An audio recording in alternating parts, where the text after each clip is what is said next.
Planet Coaster is all about the individual. That little person is incredibly important.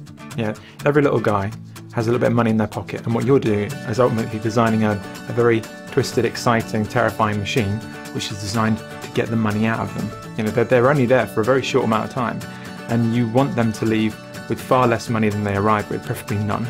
But that you want them all to be happy, so more and more people come into the park. The crowd reacts as a group, but they're driven by the individual need and the individual response to things in the park. The basic goal was to have crowds that were more believable.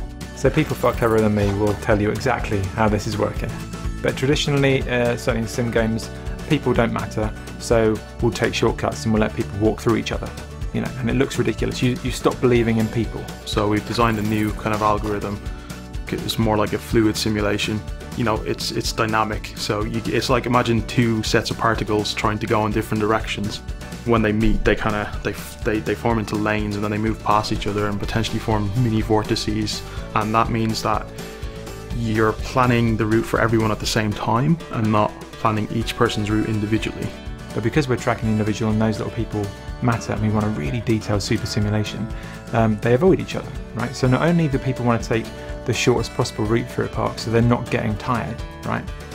It'll actually look like a real fluid system. To be honest, it started with quite a simple idea, but the more we thought about what that meant for the other areas of the simulation, the more kind of ideas came out of it, and the more sort of depth it seemed to add to the park management gameplay.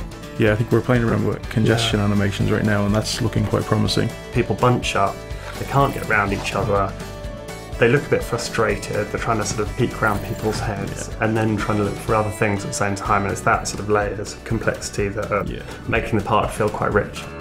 The audio team have had a real challenge on their hands with the crowd system, because you can't hear thousands of guests at one time, and not in any kind of intelligible way, not in a way that you can make sense of. Normally we put a sound on every little thing in the world and it makes a sound and it works really well.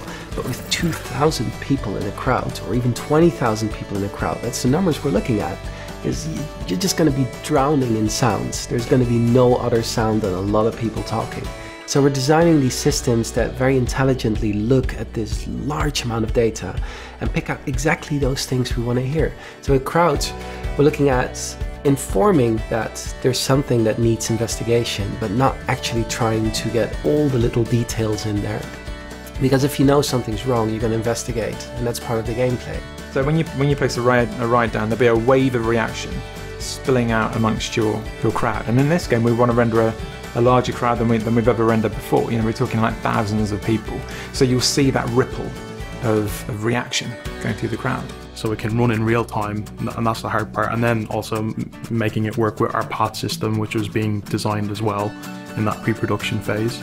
I'm a great people watcher. All our animators are like that. They observe themselves, they film themselves all the time doing stuff.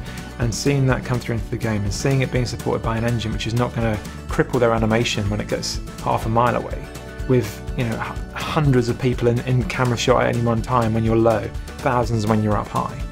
That's extraordinary. So it's hard to pick one thing that excites you when you've got that. It will be the living UI, and that's never really been done before. We've built beautiful rides, and you look at them in a viewer and it's just wonderful. The light playing over the surface. As soon as you put the crowd on any one of those seats, suddenly that ride has personality, because they either look terrified because it's a nightmare ride, it's a really intense ride, or they look pleased, and there's little kids being all happy. It's the crowd bring everything you have to life, because they're the reason why you can build it in the first place.